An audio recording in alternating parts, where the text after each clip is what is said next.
नमस्ते दोस्तों, हम अच्छे हैं और आशा करते हैं कि आप सभी लोग भी अच्छे होंगे। आज हम मुगल वंश की स्थापना के बारे में शॉर्ट में जानकारी प्राप्त करेंगे। बाबर के बारे में। मुगल तुर्की के चुगताई वंश से संबंधित सुन्नी थे। बाबर के वंशज की राजधानी समरकंद में थी।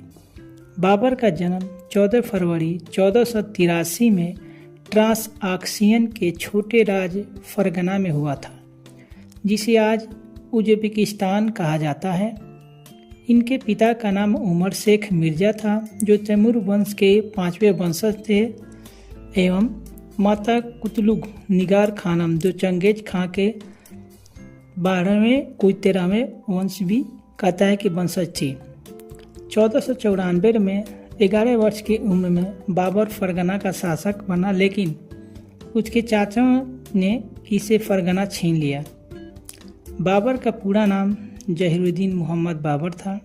बाबर का अर्थ हिंदी में बाघ या शेर होता है। 1496 में 7 महीने के संघर्ष के बाद समरकंद को जीता। 1504 में हिंदकुश की बर्फीली चोटियों को पार कर काबुल को जीता। 1506 में हेरात को जीता। बाबर अपनी जिंदगी में हेरात को बुद्धिजीवियों से भरा शहर कहा है। इसने 1507 में कंधार को जीतकर पादशाह की उपाधि धारण की। बाबर ने भारत पर 5 बार आक्रमण किया। भारत के विरुद्ध किया गया प्रथम अभियान 1519 ईस्वी में यूसुफ जाई जाति के विरुद्ध थी।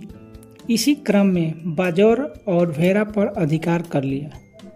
भारत पर आक्रमण करने के लिए बाबर को पंजाब के गवर्नर दौलत खां लोदी, अलाउद्दीन आलम खां, जो इब्राहिम लोदी का चाचा था, तथा ऐतिहासिक मतों के अनुसार मेवाड़ के राणा सांगा ने भी सहायता मांगी थी। पानीपत का प्रथम युद्ध 21 अप्रैल 1526 को हुआ, जिसमें बाबर ने अपनी कुशल नायक नीति के दम पर 12,000 से लेकर 15,000 सैनिक एवं तोपों से इब्राहिम लोदी के एक विशाल सेना, जिसमें लगभग 1,30,000 सेना एवं 1,000 हाथी को रौंद डाला, तथा प्रथम सल्तनत शासक था जो युद्ध में इब्राहिम लोदी मारा गया। एवं दिल्ली और आगरा पर बाबर के अधिकार के साथ ही मुगल वंश की स्थापना हुई। बाबर ने राणा सांगा पर आरोप लगाया कि उसने संधि के मुताबिक मेरा मदद नहीं किया, और 16 मार्च 1527 को खानावा के युद्ध में राणा की लगभग 2 लाख सेना और 10,000 घुड़सवार को पराजित कर दिया। इस युद्ध में बाबर ने जिहाद का नारा दिया एवं गाजी की उपाधि धारण की और खानावा के युद्ध में राणा सांगा को पराजित कर दिया। मालवा के शासक मेदिनी राय अपनी शक्ति बढ़ा रहा था, जो बाबर को टक्कर दे सके, लेकिन बाबर ने एक रात में पहाड़ काटकर अचानक किले पर 29 जनवरी 1528 को आक्रमण कर दिया और जीत गया, जिसे चंदेरी का युद्ध कहा जाता है, जिसमें महिलाओं ने जौहर किया। बाबर का अंतिम युद्ध घाघरा का युद्ध था, जिसमें अफगान सेना सुल्तान महमूद लोदी और बंगाल के सुल्तान नुसरत शाह की सेना थी। यह युद्ध जल और थल दोनों पर लड़ा गया था। इस युद्ध को जीतते ही बाबर का बंगाल और बिहार पर अधिकार हो गया। बाबर की मृत्यु 26 दिसंबर 1530 को आगरा में लगभग 48 वर्ष की उम्र में हुई। मृत्यु के कारण विवादित है। कुछ इतिहासकार के अनुसार तेज बुखार से हुआ, तो कुछ के अनुसार हुमायूं की तबीयत खराब थी। बाबर ने कहा कि या अल्लाह, मेरी जान ले लो, लेकिन मेरे बेटे हुमायूं को ठीक कर दो। तब धीरे धीरे बाबर की सेहत खराब होने लगी और हुमायूं की तबीयत ठीक हो गई और अंत में बाबर की मृत्यु हो गई।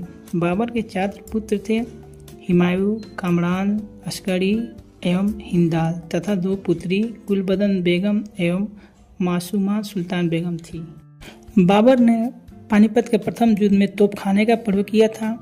युद्ध की नई नीति तुलुगमा नीति अपनाई। उस्ताद अली एवं मुस्तफ़ा बाबर के प्रसिद्ध तोपची थे।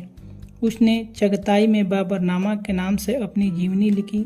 बाबर की मातृभाषा चगताई थी। फारसी उस समय की आम भाषा थी।